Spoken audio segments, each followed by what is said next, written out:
Amashyi muri wa mapros yitwaye neza ntago byayigoye cyane leadinze umukino kare ku munota wa 37 Mikel Merino yari yamaze gufungura amazamu. Mikel Merino atsindiye Arsenal ibitego byinshi. Mikel Merino yavuze yuko wa gatatu mu gutsindira Arsenal ibitego byinshi, yagize ibitego bitandatu muri iyi sezo, anganya na Martinelli na Bukayo. Bukayo afite bitanu. Yagize bitandatu yagize bitandatu urumva anganya na Martinelli na Bukayo, uwa mbere ni Kayo. Ubwo urumva umuntu akinye match enye. Mikel Merino yavuze yuko nyuma yo kubwirwa na Mikel Arteta ko agomba gukina nk'umu center forward, yavuze ko yashatse umu personal trainer nk'umwataka. Donc yavuze ngo nkimara kuhabwa izo nshingano ko ari ugomba kuyobora ubusatirizi bw'ikipe, nashatse umu personal trainer, umutoza wanjye ku giti cyanjye ankoresha imyitozo yihariye, imyitozo nari nsanzwe nkora ya mediane narayongereye cyane kuko inshingano mfite ni inshingano zigoye cyane kurusha zo gukina muri mediane. Aranabafasha hari ukuntu Mikel Merino sigafasha Arsenal cyane, aratangiza pressing. Mikel Merino aradefanda, Mikel Merino arihuta, ntago ari bya bintu by'Abespanyol abantu bajya bashinja kuba abanebwe. Mikel Merino arimo arafasha Arsenal mu buryo bwose. N'igitego cya kabiri cya Bukayo wagiye masimbuye yakigizemo uruhare, yakoze centre y'imoso aryamye yameze nk'utetakre, atera centre y'imoso nono ayishyira umupira ku gatsinsino ka Martinelli, umupira bawuha Bukayo sakatsinda n'umutwe. Ariko ni inkuru itari nziza kuri yaje gutsindwa igitego cy'impozamarira Arsenal kuri impozamarira kuri Fulham cya Rodrigo Muniz. Ariko inkuru itari nziza kuri Arsenal yatakaje Gabriel Magalhaes. Hari na bamwe batangiye guhwihwisa ko ashobora kuba sezo yirangiye. Gabriel Magalhaes yagize déchirure. Iyi ni imvune yazonze cyane abakinnyi ba Arsenal muri uyu mwaka. Niyo Bukayo avuyemo amezi ane. Yashituranye Jimenez arakurura mbona biranze. Ikintu cyabaye nuko niyo Kai Havertz afite yarabazwe. Yasari bageze kugira déchirure. Abonye agashya kabaye kuri iriya mvune.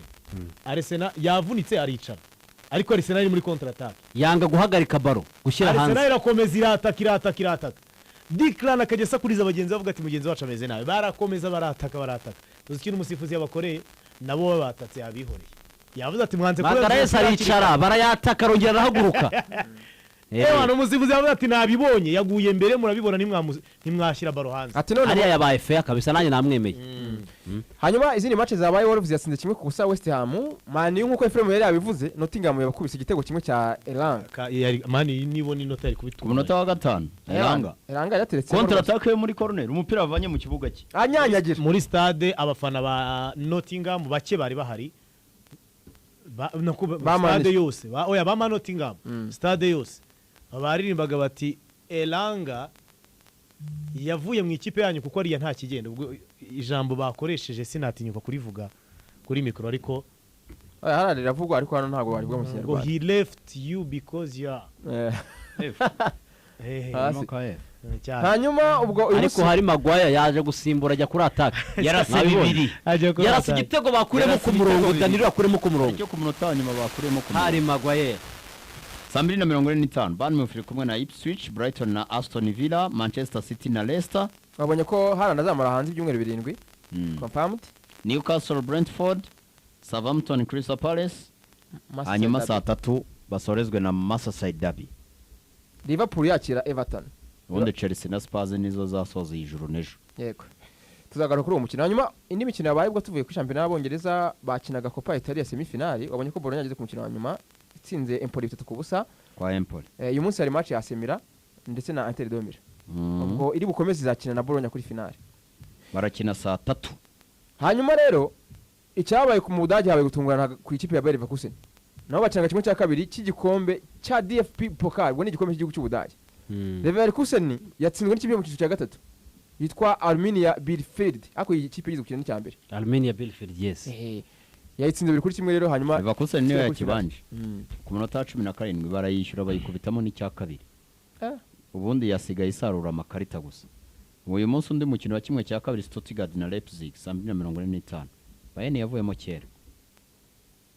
Ubwo kino gikombe twabonaga ari cya Leverkusen kubera ko shampiyona bisa nkaho Bayern Munich izayitwara, nubwo tubona ko Man City ari ifite amahirwe kuri FA. Ariko Nottingham iri hariya ishaka kuzayinywa rwose, siyo yitomboye. Azahorana Nottingham. Kandi harani Man City sigaye gukina na Nottingham tugaha amahirwe Nottingham cyane.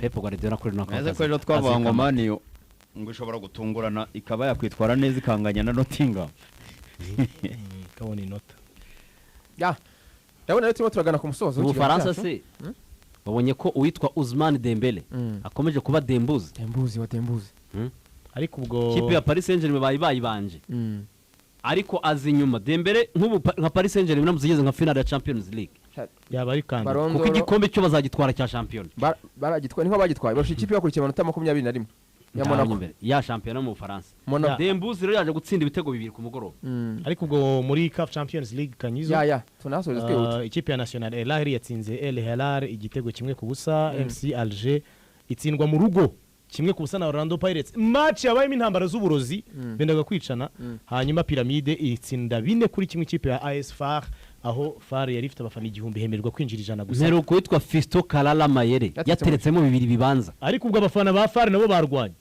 bazanye abafana 1000 mu Misiri hemerewe kwinjira ijana gusa hanyuma Mamelodi itsinda kimwe ku busa Esperance de Tunis match